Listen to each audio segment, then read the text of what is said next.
मी अरुण खोडके. शिवचिंतन. शिवरायांनी रायगड प्रतापगड या ठिकाणी बांधलेली गोमुखी प्रवेशद्वारे, खंदरीच्या तटाबाई ओतलेल्या दगडांच्या राशी, ज्यामुळे लाटांचा जोर कमी तर होईलच, शिवाय गर्भते होडींना तटाशी लगट करणे अशक्य अशी ही रचना होती. गिरिदुर्गावती प्रवेशद्वाराजवळील वाट डोंगर उजवीकडे ठेवून वर येईल या दृष्टीने तयार करण्याचा प्रयत्न करीत असल्यामुळे तटावरून होणाऱ्या दगडांच्या माऱ्यापासून शत्रूला स्वतःचा बचाव करणे कठीण जाई.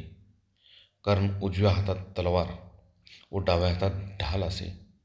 त्यामुळे डाव्या हाताने ढालीच्या साहाय्याने दगडांच्या माऱ्यापासून बचाव करणे कठीण होत असे.